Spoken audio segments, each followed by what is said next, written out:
नमस्कार मित्रों, हमारी सीरीज चल रही है एपिसोड नंबर 15 की, जिसमें हम बात कर रहे हैं भृगु संहिता की। भृगु संहिता के अंतर्गत आज हम बात करने जा रहे हैं कुंभ लग्न के दशम भाव में चंद्रमा स्थित हो तो उसके क्या फलादेश होंगे।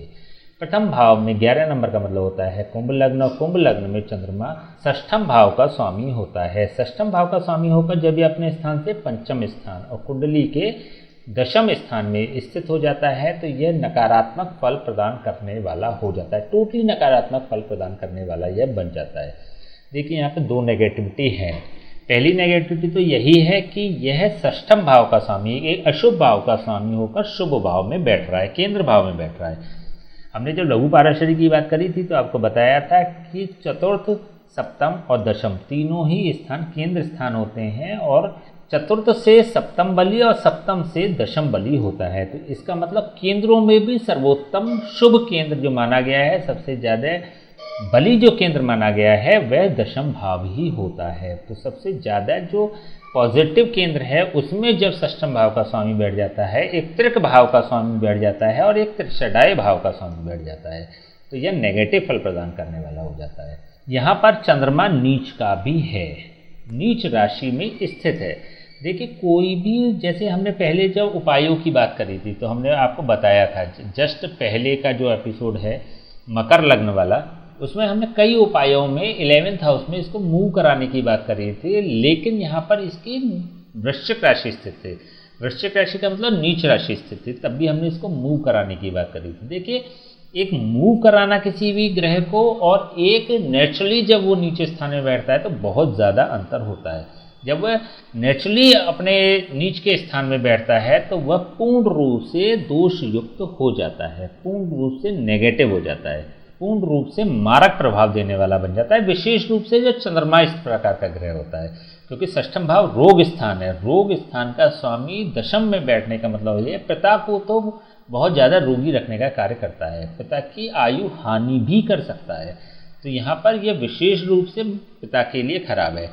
यहाँ पर यह माता के लिए भी खराब है, क्योंकि चंद्रमा क्योंकि माता का कारक ग्रह होता है, वह नीच की राशि में स्थित है, वह भी छठे भाव का स्वामी, रोग भाव का स्वामी होकर।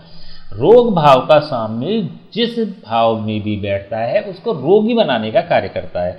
तो यहाँ पर यह दशम भाव मतलब पिता को रोगी बनाने का कार्य कर रहा है, यह दशम भाव मतलब कर्म क्षेत्र को रोगी बनाने का काम कर रहा है। व्यक्ति का जो कर्म क्षेत्र होगा वह अनस्टेबल होगा। नीच का चंद्रमा बैठने का मतलब ये हो गया है कि व्यक्ति किसी भी प्रकार से सेटल्ड होने में उसको बहुत परेशानी उत्पन्न होगी, अपने प्रोफेशन में वो स्थिर नहीं हो पाएगा।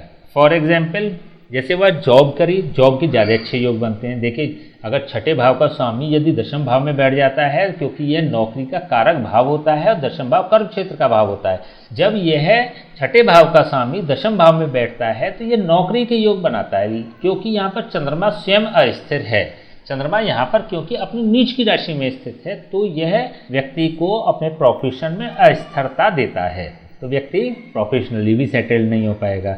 नीच के चंद्रमा की सीधी दृष्टि चतुर्थ भाव पर पड़ रही है। चतुर्थ भाव होता है सांसारिक भोगों की उपलब्धता का कारक भाव। चंद्रमा चतुर्थ भाव का कारक ग्रह होता है। तो यहाँ पर दोनों ही स्थितियों में यदि देखें तो यह चंद्रमा चतुर्थ भाव को भी पूर्ण रूप से इसका नाश करने वाला हो रहा है। देखिए एक तो छठे भाव का स्वामी और दूसरा नीच का भी हो रहा है, मतलब करेला और नीचड़ा। इससे ज़्यादा स्थिति खराब चंद्रमा की हो नहीं सकती। ऐसे में ये जब चंद्रमा चतुर्थ भाव पे दृष्टि डालता है तो पहली बात तो माता को रोगी बनाता है, क्योंकि माता का कारक भाव होता है चतुर्थ भाव। सांसारिक भोगों की उपलब्धता में वाहन, भूमि, भवन, इन तीनों की उपलब्धता में व्यक्ति को अस्थिर करता है। व्यक्ति किराए के मकान में रहता है, अपना मकान नहीं ले पाता है, होता भी है तो उसकी किस्त नहीं चुका पाता है, या होता भी है तो वो मॉर्गेज हो जाती है प्रॉपर्टी, या उस पर कोई इश्यूज पड़ जाते हैं, या कोई पारिवारिक विवाद हो जाता है, या बाहर के व्यक्ति का किसी का विवाद होता है। मतलब कुल मिला के प्रॉपर्टी, या विशेष रूप से हम घर की बात कर रहे हैं, व्यक्ति का अपना घर कहीं ना कहीं उसका लाभ व्यक्ति नहीं प्राप्त कर पाता। इसी प्रकार से वाहन से संबंधित व्यक्ति को नेगेटिव फल प्राप्त होंगे, भूमि से संबंधित व्यक्ति को नेगेटिव फल प्राप्त होंगे। कुल मिला के चतुर्थ भाव के सापेक्ष जो भी कंटेंट्स हैं उसके व्यक्ति को नेगेटिव फल प्राप्त होते हैं। चलिए ऐसे में इसके उपाय हम देख लेते हैं क्या हो सकते हैं। चंद्रमा नीच का हो रहा है, सबसे अच्छा उपाय यह है कि इसको चतुर्थ भाव में ही मूव करा लिया जाए। देखिए हमने पहले भी बात करी थी, जब हम मूव कराते हैं ना ग्रहों को उपायों के माध्यम से, तो सबसे सरल जो माध्यम होता है उसके जस्ट सामने वाले भाव में जब हम मूव करा देते हैं वो बड़ा इजीली मूव हो जाता है, बहुत अच्छे रिजल्ट्स भी देने वाला होता है। तो ऐसे में बहते जल में, देखिए बहते स्वच्छ जल में चंद्रमा के पदार्थ प्रतिदिन डालना शुरू कर दें, या तो कच्चा दूध अथवा चावल, इन दोनों में से कोई सा भी पदार्थ आप बहते जल में प्रवाहित कर सकते हैं। अगर इसमें भी अगर आप दूध प्रवाहित करेंगे तो इसके विशेष बेहतर प्रभाव आपको प्राप्त हो जाएंगे। सोमवार से शुरू करना है, 43 डेज लगातार करना है।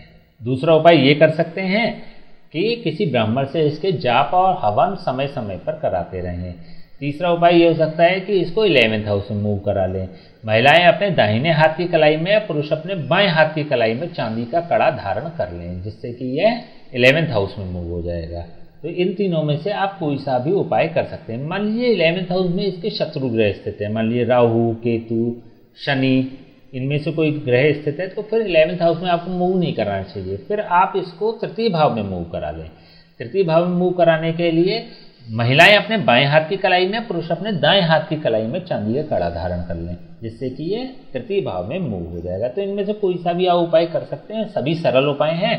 यदि आप ऐसा कर पाते हैं तो आपका जीवन सरल और सहज हो जाएगा और चंद्रमा भी बेहतर रिजल्ट्स प्रदान करने वाला बन जाएगा। दशम भाव से इसके नेगेटिव कंटेंट्स खत्म हो जाएंगे और प्रोफेशनली भी आप सेट हो जाएंगे। चंद्रमा देखिए लिक्विड मनी का भी कारक होता है, धन का कारक होता है सीधे सीधे। तो यहाँ पर धन की क्राइसिस व्यक्ति को दिखाता है। यदि आप उपाय करते हैं तो धन की क्राइसिस आपकी खत्म हो जाती है, जीवन बेहतर हो जाता है। ठीक है, तो आज हमने बात करी कुंभलन के दशम भाव में चंद्रमा स्थित हो तो उसके क्या फलादेश होंगे। नेक्स्ट वीडियो हम बात करेंगे कुंभलन के एकादश भाव में चंद्रमा स्थित हो तो उसके क्या फलादेश होंगे। तब तक के लिए हमें आज्ञा दीजिए, नमस्कार।